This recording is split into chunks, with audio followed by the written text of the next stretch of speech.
የኬንያን ተቃውሞ የሰማ ኢትዮጵያውያን ዝምታው እስከየት ያደርሰው ይሆን ስንል እንቃኘዋለን። እኛ ኢትዮጵያውያን ከኬንያ አንሰን ወይስ ድፍረትን አጥተን አሊያ ደግሞ የብልጽግናው መንግስት በምቾት ያንገላታን ይሆን ነው? ኑሮ ጣራ ነክቶ በሰላም ወጥቶ መግባት ቅንጦት ሆኖብን የእንጀራ ያህል እየናፈቀን መሆኑን ረስተነው ነው? የኢትዮጵያ መንግስት በየጊዜው ግብርን ጣራ ሲያስነካው ዳቦም ነዳጅም ሰማይ ሲያደርሰው አፍራሽነትን መለየው ሲያደርገው በመዋጮ ሲያሰቃየን በጠበንጃ ሲደፍቀን ሲገለን ፈርተን ይሆን?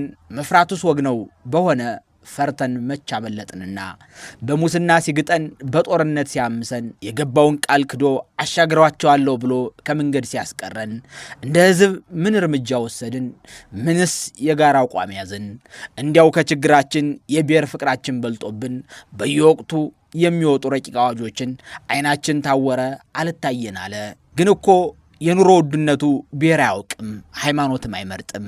ደግሞ አሰቃቂ ግድያና ጭፍጨፋውስ ቢሆን ጥንስሱን በትግራይ አድርጎ ዝልሉን በአማራ ክልል ድግሱን በኦሮሚያ አድርጎ በጆሮአቸው ተረኛ ናችሁ እያለ በሸኔ ሰበብ የከረዩ አባገዳዎችን አልገደለም ወይ? ታዲያ ይህ በአንድ ካላቆመን የትኛው ግፍ ሊያቆመን ነው? መንግስታችን እኮ ሀፍረት ካጣ ሰነበተ። ተቆጪ ያጣው መንግስታችን በምንከፍለው ግብር ሀገር መምራቱን ዘንግቷል። በልጆቻችን ደም ስልጣን እያራዘመ እንደሆነም ረስቷል።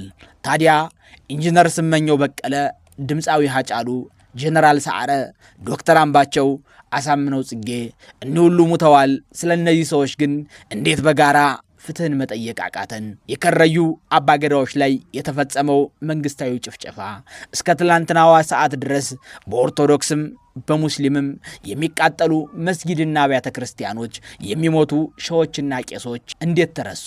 ይህ ብቻ አይደለም። በኤርትራ ሰራዊት የተደፈሩ የትግራይ እህቶች በየቀኑ በየአካባቢው እንደ ጎርፍ ለሚፈሰው የንጹሃን ደም እንዴት በጋራ መቆም ማልቀስ ተሳነን? እስኪ መንገድም አቅጣጫ ምንቀይር፣ ወደ ምስራቅ ሳይሆን ወደ ደቡብ እንመልከት። ኬንያን አያችኋት? ኬንያውያን እንደኛው ብሔር አላቸው።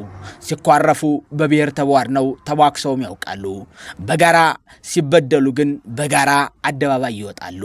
የአይኤምኤፍ እቅድ የሚሰራው ለአንድ ብሔር አይደለም፣ ለሁሉም ኢትዮጵያውያን ነው። ብልጽግና የሚያወጣቸውን ረቂቅ አዋጆች መቃወም ካልቻልን እመኑም አትመኑም እንደ ዝምባባውያን ዘይት ለመግዛት ብር በካሬታ የምንገፋበት ጊዜ ሩቅ አይደለም፣ ቅርብ ነው።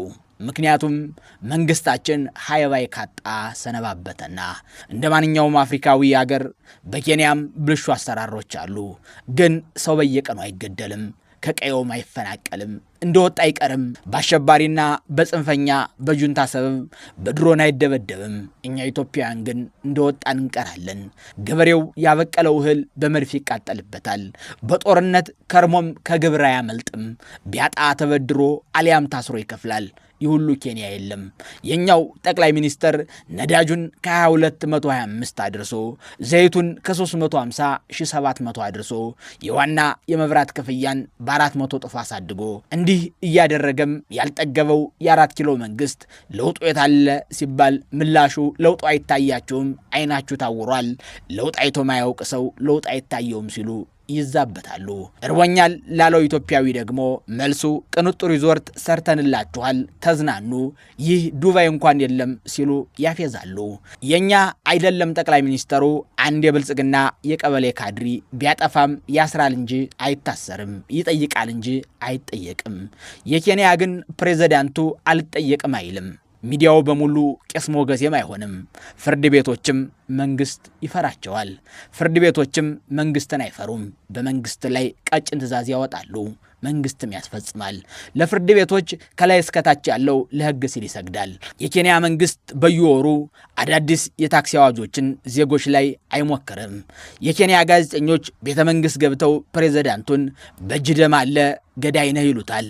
ለጠየቁት ጥያቄ መልስ ይሰጣል እንጂ አያስርም አሊያም አሸባሪ ብሎ አይፈርጅም።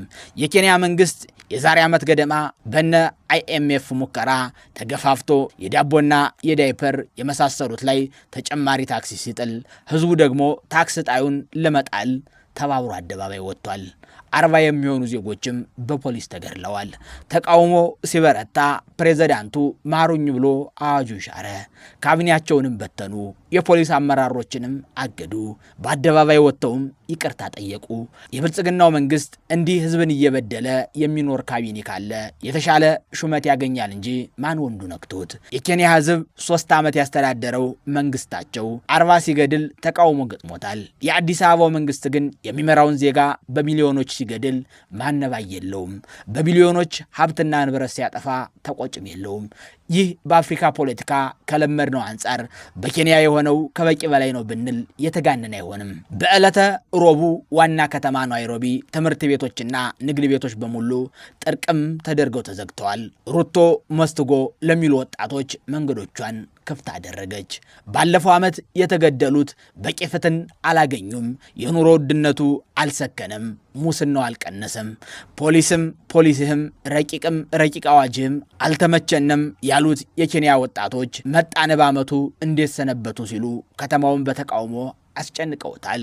የተቃውሞ ትዕይንት በቀጥታ እንዳይሰራጭ መንግስት ለሚዲያ ተቋማት ቀጭን ትዕዛዝም ሰጥቷል። የሀገሪቱ ፍርድ ቤት ወዲያው መንግስታዊ ትዕዛዙን ሽሮ ሚዲያዎች እንዳሻቸው አድርጉት አለ። እናም ሁሉ የሀገሪቱ ሚዲያዎች ካሜራቸውን ደቅነው ተቃውሞውን ሙሉ ሂደትና የፖሊስን እርምጃ ላይቭ እያሰራጩ አሉ። የምናወራው ስለ አንዲት ጎረቤት አፍሪካዊት ሀገር አይመስልም። ከኢትዮጵያ አንጻር ስናየው ኬንያ ተናፍቃለችም ያሰኛል። ያውም እነሱ ምርጫ አላቸው። እነሱ ጋር መንግስት ለመቀየር ጠበጃ አንግቦ ጫካ መግባት የእብዶች ሁሉ እብደት ያሰኛል። እንደ ሴት ልጅ ግርዛት ነውር ከሆነም ሰነባብቷል። የ3000 ዓመት ታሪክ ያላት የምንላት የምንኩራራባት እምዬ ኢትዮጵያ ግን በታሪኳ በምርጫ ኮሮጆ መንግስትን ቀየር አታውቅም። የተለያዩ ሐሳቦችን የሚሸከም የፖለቲካ ምህዳር መገንባትም አልተቻለም። ተቋም አልገነባችም። ሌላው ቀርቶ ዜጎች በደስታም ይሁን ለሐዘን ለድጋፍም ይሁን ለተቃውሞ ይዘውት የሚወጡት የጋራ ባንዲራ እንኳን የላቸውም። የሆነው ሆኖ ከ3 ዓመት በፊት የተንጨበጨበላቸው የኬንያው ፕሬዝዳንት ዊልያም ሩቶ በአደባባይ ጫማ ተወርሮባቸዋል።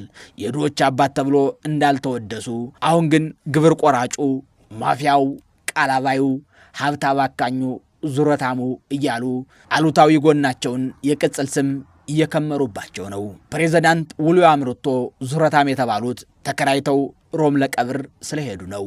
የኛም ቢሰሙ ምን ይሉ ይሆን ያሰኛል። ምክንያቱም ጠቅላይ ሚኒስትር አብይ እንደ ዊልያም ሩቶ ተከራይተው ሳይሆን ቪአይፒ አውሮፕላን ገዝተው ቢፈልጉ ለምሳ ሳውዲ አረቢያ ደርሰው ይመጣሉ። ጭራሽ ተናጋሪ ሲያጡ ናሳም ደርሼ ካልመጣው ብለው ቀጠሮ አስይዘዋል። ማን ተቆጫላቸውና ገበሬው ማዳበሪያ አጥቶ መሬቱ ጦሙን እያደረ ጠቅላያችን ግን ከማዳበሪያ ፋብሪካ ይልቅ የቀለለው የድሮን ፋብሪካ ነውና ምክንያቱም ምን ተቆጫለውና። ለዛም ነው እኛ ኢትዮጵያውያን ወይ የብልጽግና ግፍ አልታየንም አሊያም ተመችቶናል ወይ ደግሞ ፈርተናል ማለት ነው።